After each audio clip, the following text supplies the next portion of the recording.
at Life, Part 2. One Shot at Life, Part 2. This message is to let you know that you have a mission and a purpose to accomplish here on earth. All of us, we have a mission, we have a purpose to accomplish. And this message is just to encourage you to make the rest of your life the best of your life. To make the rest of your life the best of your life. You know, if you have a new car, a brand new car, the car has a purpose. If you go and get a new car, it has a purpose. There's a reason why you go in to get a new car, right? You want to drive it around. But if you leave the car in the garage or somewhere, park it there, without igniting the car and drive the car will not fulfill its purpose. A shuttle that has a mission to be launched into space will be left on a pad. You have seen it before. Until when they are ready to launch the shuttle will remain on a pad. But when they are ready, they will count. They can count from 10, 9, 8, 7, and when they get to they say, bam, and they will ignite it. It will be ignited. They will ignite it, it will be ignited, and the shuttle will go to space for the mission. You have so much potential. If we remain there and we sit down there, or we just keep complaining, or you allow the devil to use his tools on us, we'll not be able to accomplish our mission. We'll not be able to use all the opportunity that we have. So this message, One Shot at Life, is to encourage us, to tell you that you get just one opportunity, just one time to be here.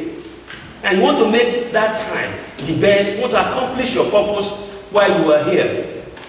I think my wife and I, last week, we listened to a news anchor of WCIA TV. His name is Dave Benton. Dave Benton said something that really touched my heart, touched my wife's heart too. He is 51 years old. Why making the news with the lady and anchor? They've been working together for almost 10 years now. It's about 3 weeks' time, it's going to be 9 years they've been together on this news. He casually said his doctor told him he was diagnosed of a brain tumor.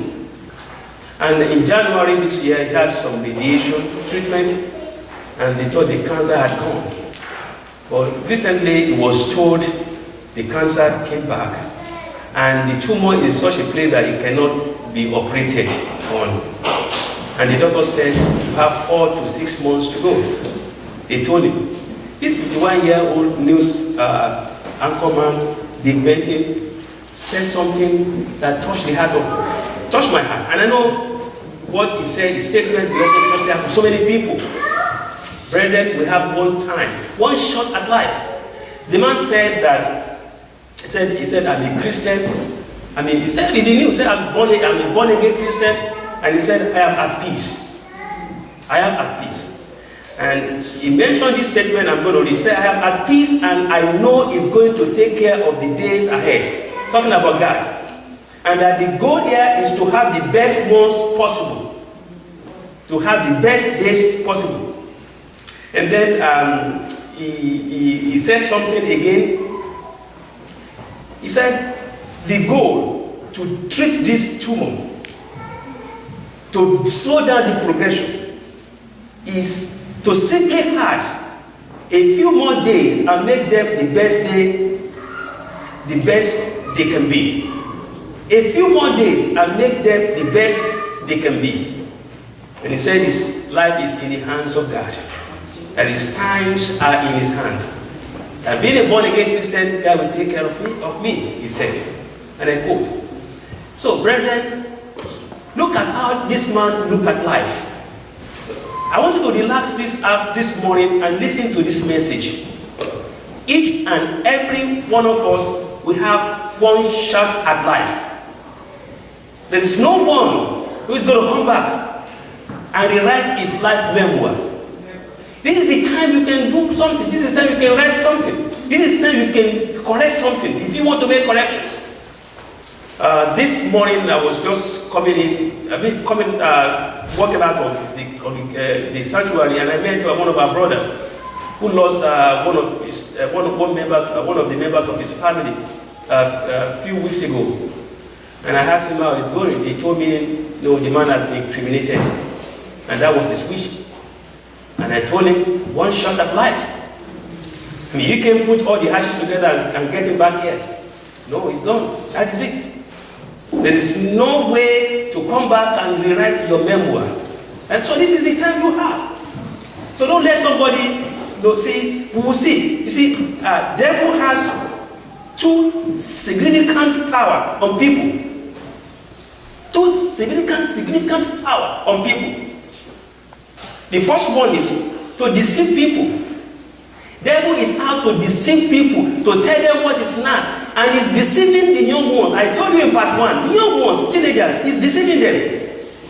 Telling them if you can kill, you cut somebody's head, for God. They say for God. I don't know which kind of God is going to tell them to go cut people's head. And then when they get to heaven, they're going to have access to virgins, and they are all rushing to that mission, to that assignment. They are not smart. If they are smart, they're going to tell God, if you're going to give me 20 virgins in heaven, give me 10 here first. Give me 10 here. Let me see 10. Then you can give me the balance. You balance me when I get there, when I meet you. So if he cannot give you 10, praise the Lord. If he cannot give you 10 here, how do you think he's going to balance you when you get there? So devil is deceiving them, and devil is deceiving so many people. So that is the first two tools of devil. One of the tools, the first one is to deceive people. If you tell some people you have arrived, you don't need to do anything. If you tell some people it is too late, it is too late. Whereas it is not true. We need to make the rest of our life the best ever.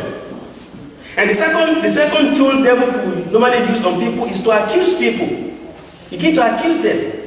He's the accuser of brethren. He accused brethren. He keeps to accuse them. He keeps to bring back their memories, the memories of the past. Devil will never bring back good memories. He will bring back regrets. Things that you have done in the past that you have no way to go back and rewrite. You will be bringing it. Occupy them with regrets. Oh, I wouldn't have done that.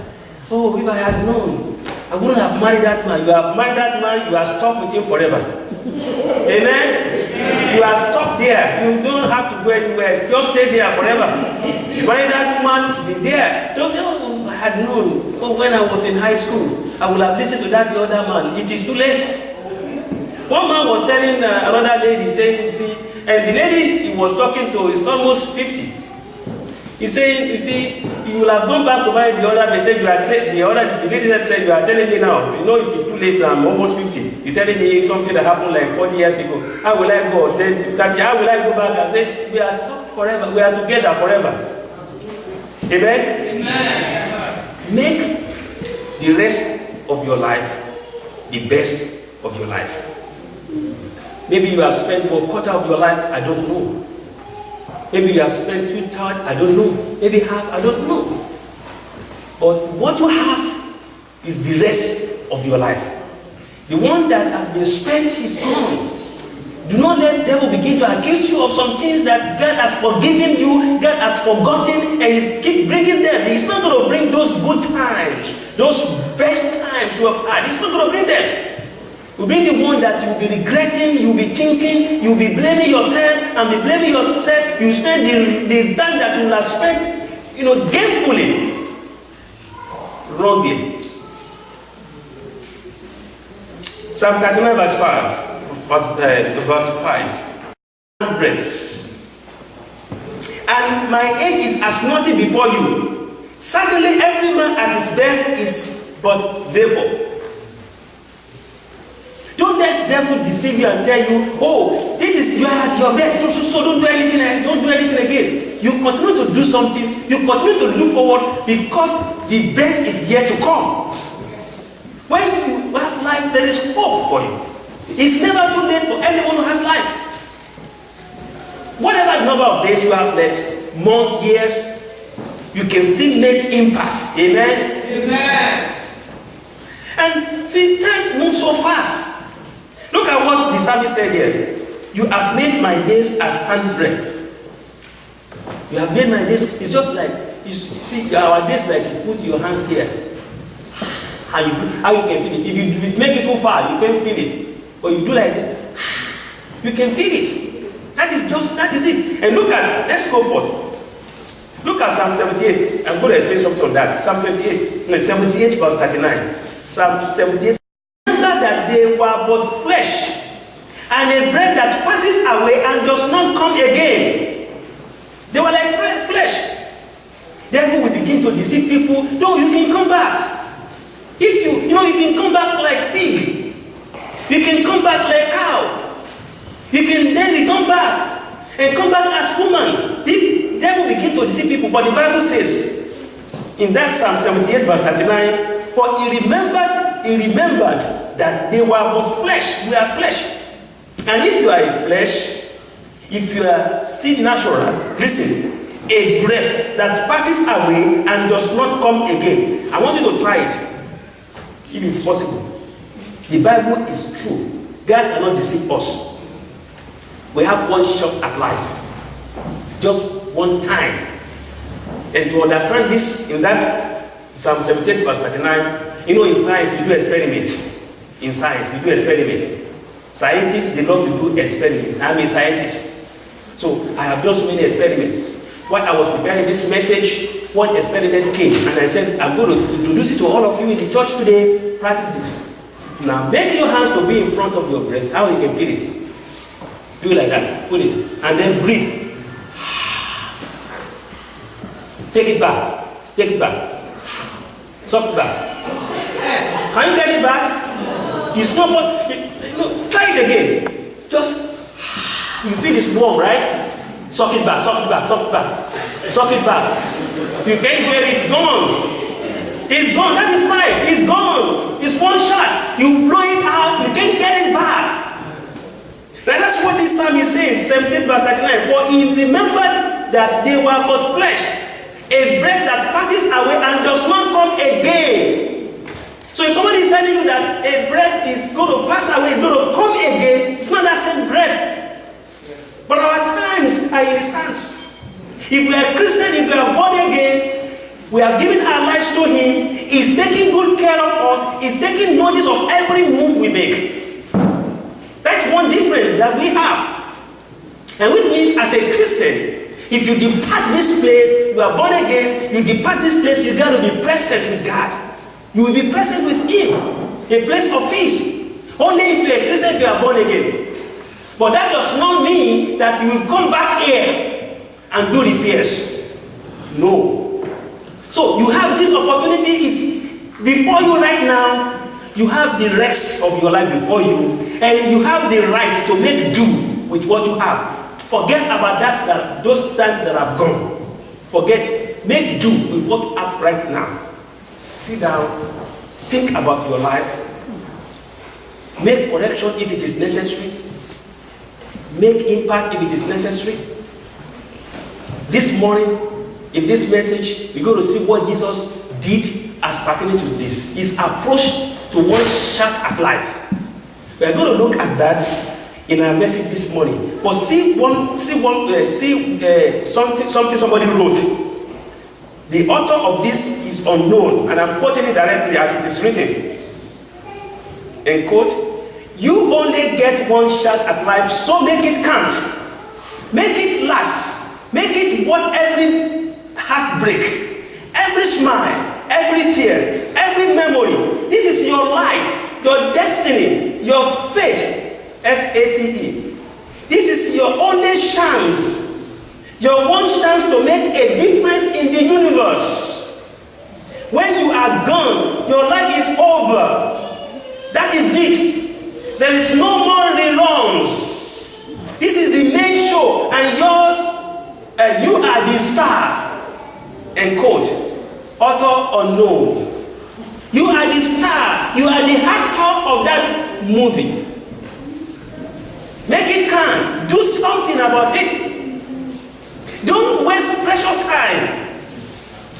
If anybody is trying to waste your time, hang up. Amen? Amen. It's yours. Look, you will give account of it. You came here alone. You're going to go back alone. You're going to return back to God alone. God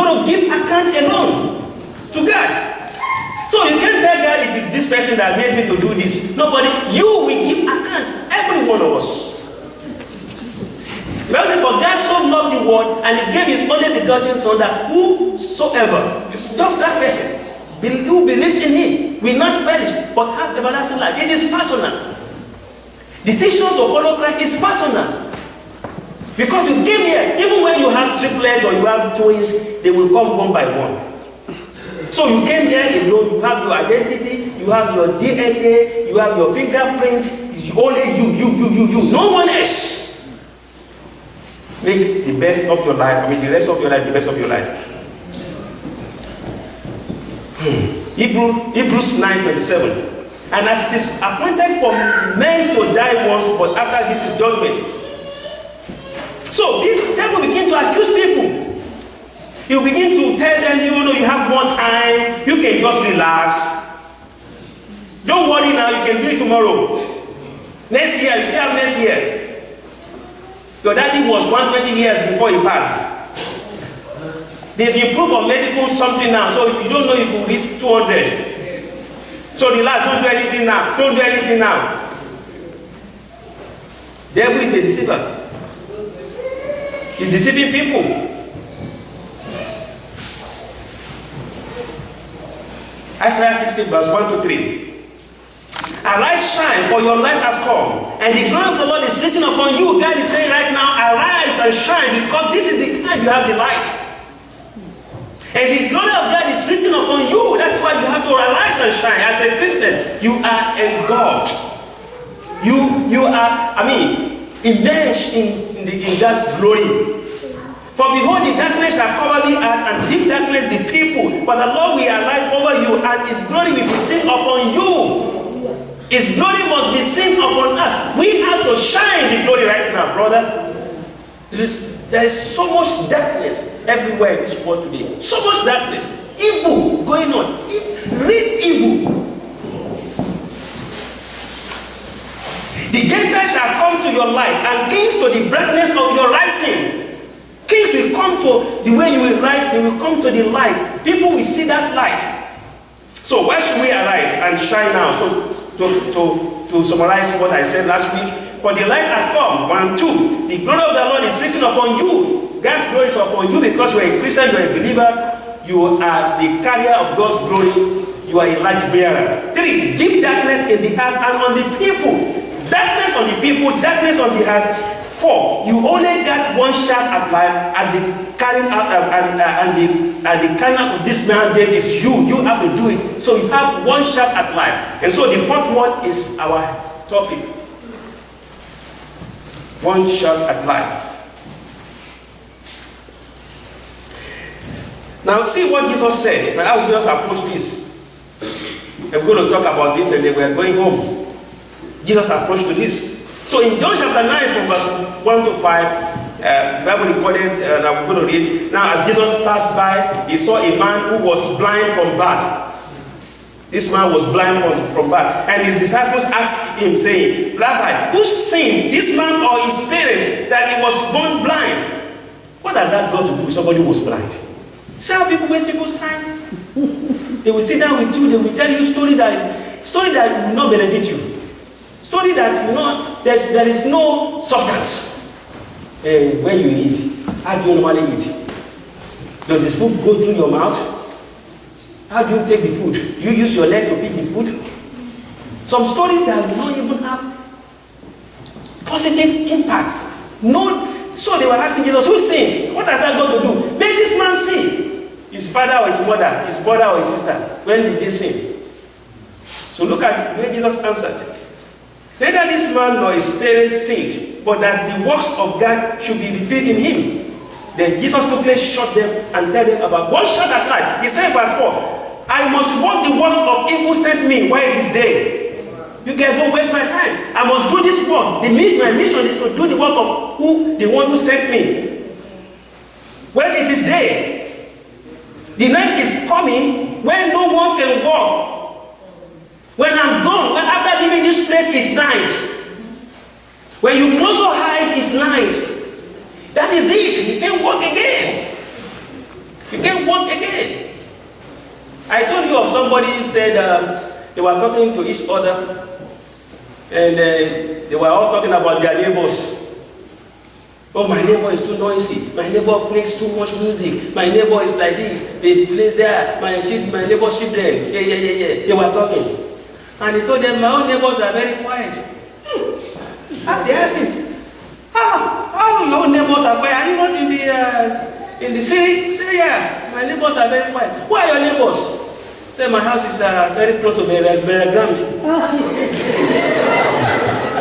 My house is very close to Berea Grande. He said, they are all quiet. They don't do anything again. They are quiet. Amen? And he has one of the most quiet neighbors ever. Those neighbors, quiet.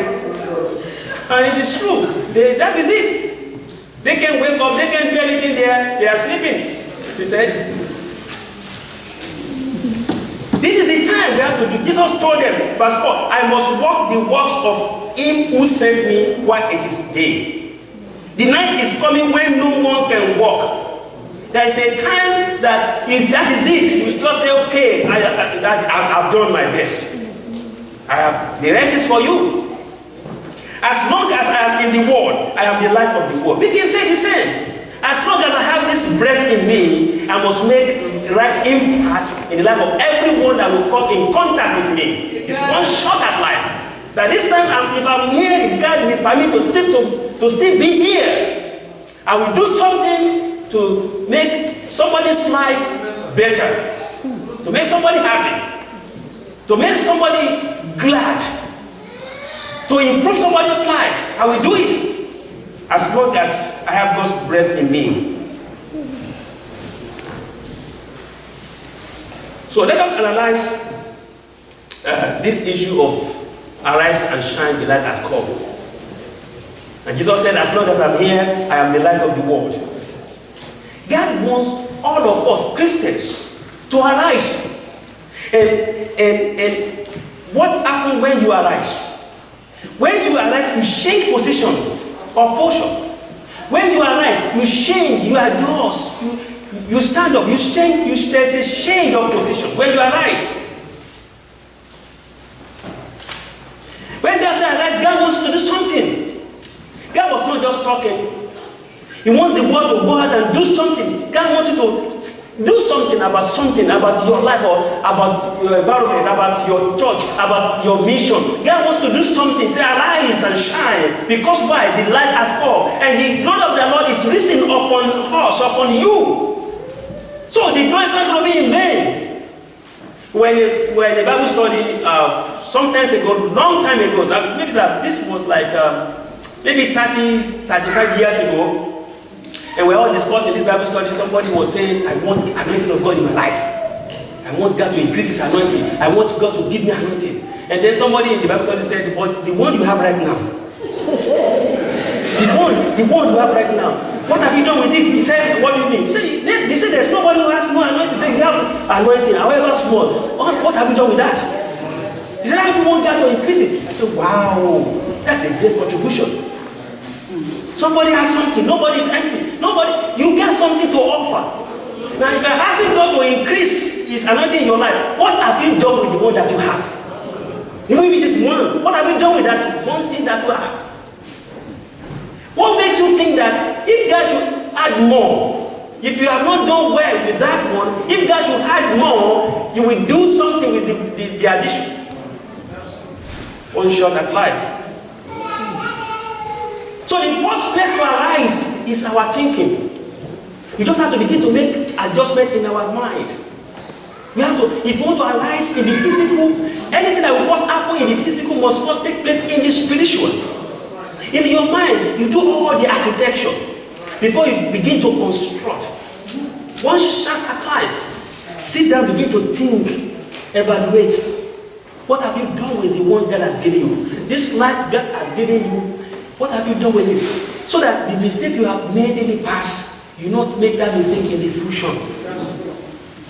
Now, if we take notice of all these things you are hearing, the benefits are yours. If you just say, oh, you're thinking, no, forget about it. I know Pastor will always say something. That's why we are here. And what he's saying is just what he's saying. Let him say it. And we go home. Well, praise the Lord. Hallelujah. That would not be the conclusion you will see in your mind in Jesus' name. So we have to arise first in our mind. You have to improve what you expect from life. What you expect from life must be improved. So you look at life from new perspective, corrected lens. Corrected perspective. You corrected lens. And then you begin to try to find a way to promote that perspective, to raise that perspective. So we have to do something because we are beginning so much, and to whom much is given, much is desired. So when we say glory, so the Bible explains glory, and the Hebrew word for glory is kabod. And kabod can be explained as a kind of glory, a splendor, a honor or wealth, a particular weight, something heavy. So, the glory of God is very simple to understand. It's something you can see, it's tangible, something that is clear, real, and definite. So, the manifestation of His presence, we explained that in the other series we just concluded, Abiding Presence of God. So when people see God's glory in your life, they will know that they will feel it. It's not something that is spiritual that they cannot see. They see God's glory, God's honor in your life. They see His splendor in your life. Isaiah chapter 40, 3-5. The voice of one cry in the wilderness, prepare the way of the Lord. Make straight in the desert a highway for our God. Every valley shall be exalted, and every mountain and hill brought low. The crooked places shall be made straight, and the rough places smooth. Now look at verse 5. The glory of the Lord shall be revealed, and all flesh shall see it together. For the mouth of the Lord has spoken it. So when God's glory is in your life, you'll be attractive. It's like a magnetic field. People will like to come close to you because they see that something special, something significant is happening in your life. So His glory is something. It is like a magnet. It will attract people. People want to come close to you when the glory of God is seen in your life. The Bible says here that the glory of the Lord shall be revealed, and all flesh shall see it together. They want to ask you questions. They want you to advise them. They want to see. They want to, how did you do it? Yeah. God's glory. It's a kind of it's a splendor, something that you can see, something that can distinguish you, or that can separate you, or make you different or attractive from other people. A favor. It's like a favor, a divine favor. Something that has never happened to people, will just happen to you. Favor. Something, favor, just favor. I was talking to an elderly man yesterday. I said, when I was in the secondary school, and I'm telling the truth. Then I was not even born again, But teachers, lecturers, they like to go around with me. I'm telling you, teachers, they will take me to joint where we drink palm wine. I'm telling you, it's a convention. I don't do that again. Praise God, amen. Hallelujah. Children, you listen to me. It's not that they were teaching me bad things, but they just like to go out with me. They want to hang around with me. They will take me out. They will pay. Sometimes they will take me out to where they will buy, this thing they call beer. All these Edekins, all these Star, Lager. You know what I'm talking about, all of you? No. You know? Praise the Lord. Okay. Now, if you don't know that, you know the Pesu. Yeah. They will buy the Pesu, and they will ask me, I was thinking, of course, I was a senior prefect in the school. Anyway, so they say, SP, relax, enjoy yourself. And not more than that. Do you understand me now? Don't begin to interpret it. Back there's nothing like that. You know what I'm talking about? So it's just that. No closet, no inside. It's just that. So when I got to college, the professors too. I got this head of department of my school. We like to go out with me. Sometimes when there's activity or something, when there's something between other lecturers, I mean somebody had a baby, they want to do nanny, he will ask me, say, he call me and say, let's go together. Go in the evening, I will be in his car, we'll go there. The other professor, lecturer will be looking at me, they will wonder what is going on. I mean, why is this man going? He's not going to go with his wife, this particular head of department. He will go out with me. We go out together. But that will not make me to disrespect him, of course. I still honor him, I still say, sir, you know, sometimes if he has something in his hand, I want to carry it, but he doesn't like that. This man went to school in England, so he doesn't like that. But I begin to wonder what is going on. But I tell you, it's favor, it's God's favor. It's not like, I'm giving them something extra. No, nothing. All these people, I told you, honestly speaking, nothing else. But I think it is the glory of God in my life. Then when I was in college, now born again, I'm telling you something. To God be the glory. If you are decent, you know how to walk with people. People like to walk with you. People come to you, come close to you, and you kick them. They will not come back. Maybe any people want to move with you and you disrespect them.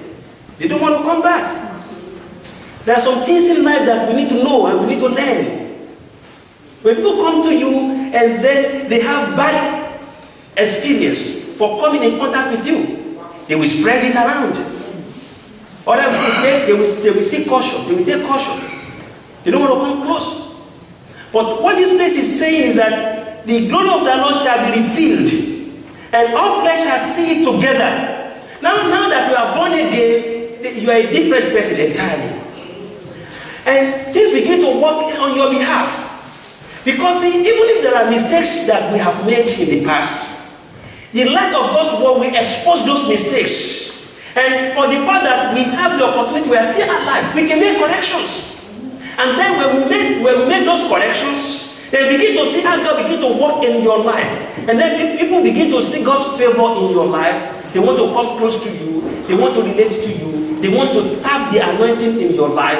And they want you to tell them how you are enjoying God's glory. That will be your news. They want to see how you are enjoying God's glory. I want to tell you, brethren, if there is anything called bad luck, will not be your portion in the mighty name of Jesus. God is saying, arise now, thou wants to shine. This is your time. You are the actor of this movie. Make it interesting. It's one time, one shot you have. You are the star. Let it shine. Say, arise. There must be a change of position. The best is yet to come. I don't know what position you are right now, but if you think this is the best position you have, everyone at his best state is still vanity. So God can still make your future the best. Amen. So make the rest of your day the best of your day, and the Lord will bless you in Jesus' name. Amen. One shot at life. We'll continue this message next Sunday. But see what Jesus said.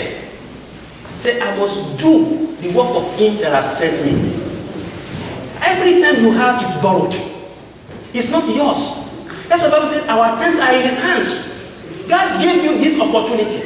If you have money right now, it's not yours. God gave you this opportunity. You are just a caretaker.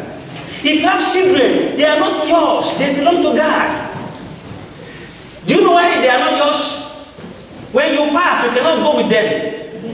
They are not yours. Even all the material things you have, they are not yours. When you are gone, other people will continue to make use of them. They will not put them to go with you.